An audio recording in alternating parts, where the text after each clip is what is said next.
All in all, it hadn't been a good day. Bad traffic, a malfunctioning computer, incompetent coworkers, and a sore back all made me a seething cauldron of rage. But more importantly for this story, it had been over 48 hours since I'd taken a dump.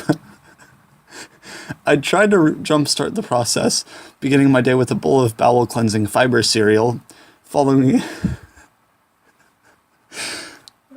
I don't know if I could read this. Following it with 6 cups of coffee at work, and adding a bean-laden lunch at Taco Bell.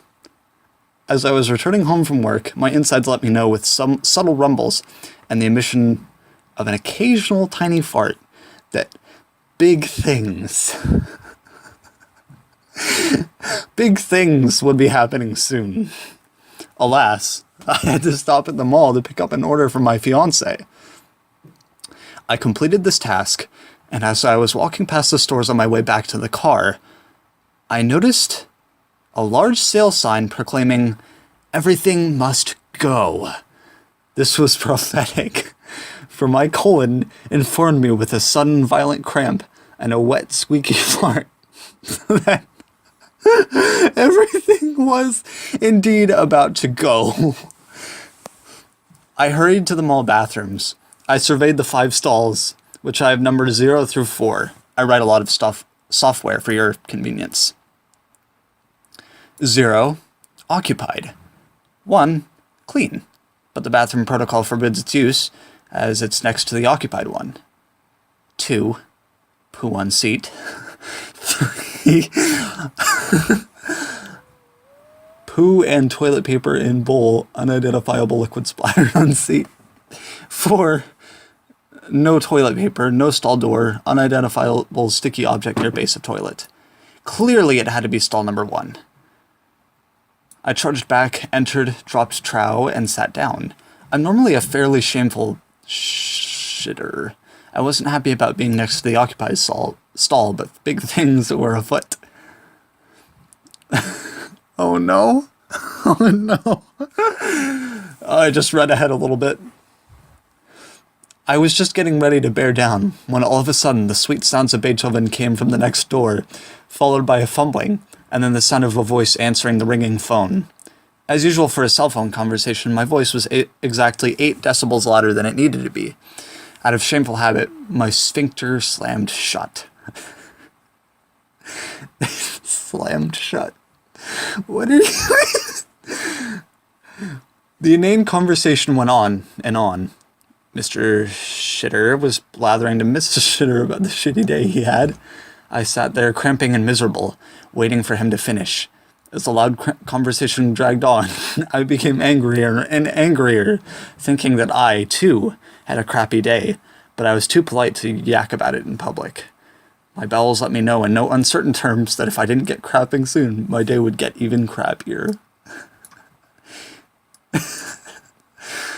Finally... I'm just gonna take a second to try and to try and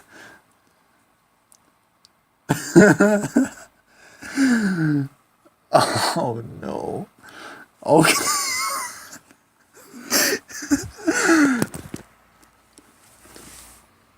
Okay. I'm good. Finally, my anger reached a point that overcame shamefulness. I no longer cared. I gripped the toilet paper holder with one hand, braced my other hand against the side of the stall, and pushed with all my might. I was rewarded with a fart of colossal...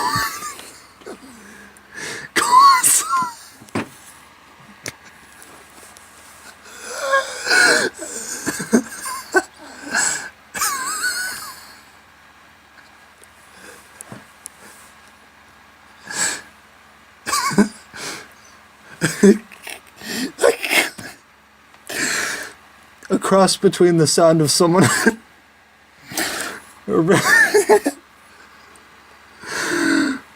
Okay, break time.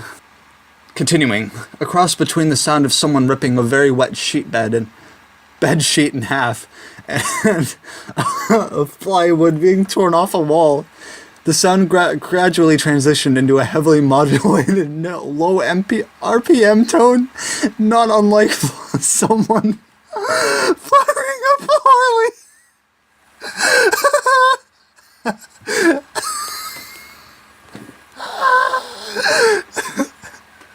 I'm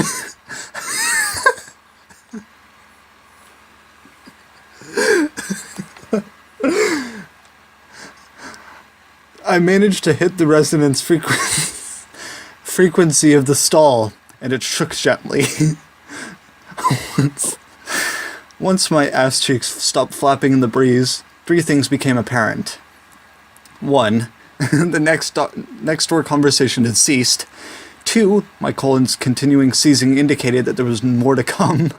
And three, the gateway to hell had been opened. The foul miasma, I think that's how you say that, miasma, quickly made its way under the stall and began choking my poop mate. The initial herald fart had ended his conversation in mid-sentence.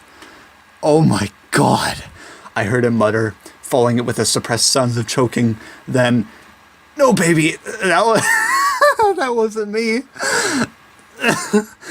You could hear that gag. Now there was no stopping me. I pushed for all I was worth. I could swear that in the resulting cacophony of rips, squirts, splashes, poots, and blasts, that I actually lifted slightly off the pot. The amount of stuff in me was incredible. It spread against the bowl with tremendous force.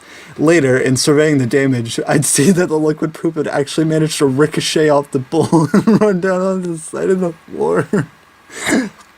But all for now, all I could do was hang on for the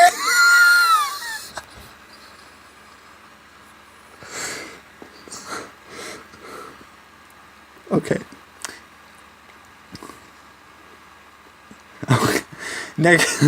Next door, I could hear him fumbling with the paper dispenser as he desperately tried to finish his talk. Little snatches of conversation made themselves heard over my anal symphony. "Gotta go. Horrible. Throw up in my mouth. Not gonna make it. Tell the kids. Love them. Oh God." Followed by more suppressed gagging and retching. Alas, it is evidently difficult to hold one's phone and wipe one's bum at the same time. Just as my high-pressure abuse of the toilet was winding down, I heard a plump and a splash from next door, followed by a string of swear words and gags. My poop mate had dropped his phone into the toilet. There was a lull in my production, and the restroom became deathly quiet. I could envision him standing there, wondering what to do. A final anal announcement came trumpeting from my behind, small chunks plumbing noisily into the water. That must have been the last straw. I heard a flush, a fumbling with the lock, and then the stall door was thrown open. I heard him running out of the bathroom, slamming the door behind him.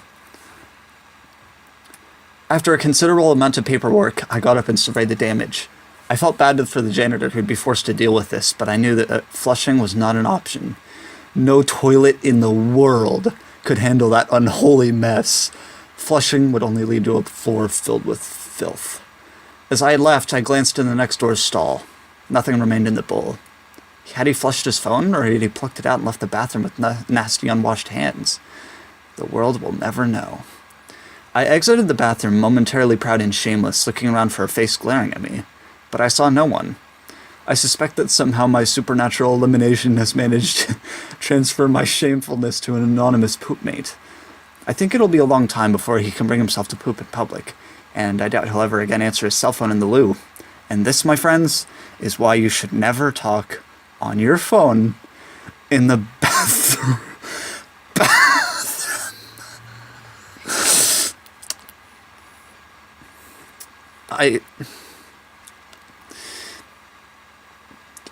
Watch something else, for fuck's sake.